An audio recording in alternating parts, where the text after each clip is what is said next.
ಚಾಲುಕ್ಯರ ನಾಡು ಬಾದಾಮಿ ಹಾಗೂ ವಿಜಯಪುರದ ಗೋಳಗುಮ್ಮಟವನ್ನು ಅವಳಿ ಜಿಲ್ಲೆಗಳ ಸಂಸದರು ನಿರ್ಲಕ್ಷಿಸಿದ್ದಾರೆ ಎಂದು ಬಾಗಲಕೋಟೆ ಜಿಲ್ಲೆಯ ಬೀಳಗಿ ಪಟ್ಟಣದಲ್ಲಿ ಸಚಿವ ಶಿವಾನಂದ ಪಾಟೀಲ್ ಅವರು ಬಿಜೆಪಿ ಸಂಸದರ ವಿರುದ್ಧ ವಾಗ್ದಾಳಿ ನಡೆಸಿದ್ದಾರೆ.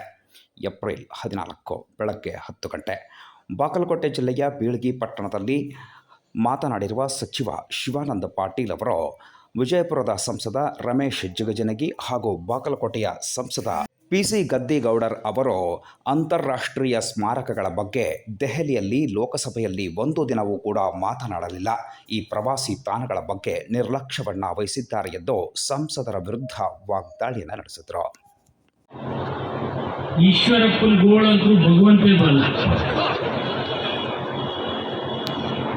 ನೀವು ಬಿಜೆಪಿಯವರು ಬೈಯುವುದೇ ಬೇಕಾಗಿಲ್ಲ. ಜನರ ಬಳಿ ಓಟ್ ಹೋಗಿ ಕೇಳಿದ್ರೆ ಸಾಕು, ನಿಮಗೆ ಹಾಕಿ ಹೋಗಪ್ಪ ಅಂತಾರೆ. ಅಷ್ಟು ಬೇಸತ್ತಾರೆ ಬಿಜೆಪಿಯವರು ಸಲ. ನಿಮ್ಗೆ ಆಶ್ಚರ್ಯ ಅನ್ನಿಸ್ತದೆ, 12 ಜನ MP ಗಳಿಗೆ ಟಿಕೆಟ್ ಕೊಟ್ಟಿಲ್ಲ. ಮತ್ತು ಇವರು ಸತ್ಪುರುಷರಿಗೆ ಟಿಕೆಟ್ ಯಾಕೆ ಕೊಡಲಿಲ್ಲ? ಮತ್ತೆ ಹೇಳ್ತಾರೆ 28 ಗೆದಿತೀವಿ, 8ರ ಗೆದಿತೀರಿಲ್ಲ ನೋಡ್ರು ಪುಣ್ಯಾತ್ಮ ಆ ಸ್ಥಿತಿಗೆ ಬಂದಿರಿ ಅಂತ ನಾವು ಹೇಳ್ತೇವೆ. ಇವತ್ತು ನನಗೊಂದು ನೋವು ಅನ್ನಿಸ್ತದೆ. ರಾಜಕಾರಣ ನಿಂತ ನೀರಲ್ಲ, ಅದು ಹರಿ ನೀರು. ಆದರೆ ನಮ್ಮ ಬಿಜಾಪುರ ಬಾಗಲಕೋಟೆನಾಗ ಇದು ನಿಂತ ನೀರಾಗಬೇಕು. ನಮ್ಮಲ್ಲಿ 5 ಸರ್ತಿ ಗೆದ್ದ, ನಿಮ್ಮಲ್ಲಿ 4 ಸರ್ತಿ ಗೆದ್ದ. ನನಗೆ ನೀವು ಗೆದ್ದಿದ್ರ ಬಗ್ಗೆ ಅಸೂಯೆ ಇಲ್ಲ. ಅದಕ್ಕೆ ನನಗೊಂದು ನೋವಿದೆ.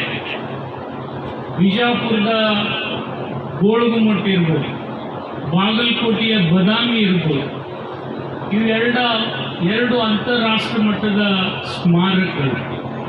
ಎಷ್ಟೋ ಜನ ಇವು ನೋಡ್ಲಿಕ್ಕೆ ಬರ್ತಾರೆ. ಆದರೆ ಈ ಪುಣ್ಯಾತ್ಮಗಳು ಇವತ್ತರ ಬಗ್ಗೆ ಒಂದು ಶಬ್ದ ಲೋಕಸಭೆಯಲ್ಲಿ ಮಾತಾಡಿಲ್ಲ. ನಮ್ಮ ಗೋಳಗುಮ್ಮಟ ಇಷ್ಟು ಚಲೋ ಅದಂದ್ರೆ ಒಳಗೆ ಹೋಗಿ ಒದರಿದ್ರೆ 1 ಸರ್ತಿ ನೀವು ಒದರಿದ್ರೆ ಅದು ಕನಿಷ್ಠ 5 ಸರ್ತಿ ಒದರ್ತದೆ. ಇವ್ರ ಬಾಯಿಗೆ ಏನಾಗ್ಯದೋ ಗೊತ್ತಿಲ್ಲ, ಇವ್ರ ಬಾಯಿಗೆ ಬರಂಗಿಲ್ಲ. ಅದೆಲ್ಲ ನೀವು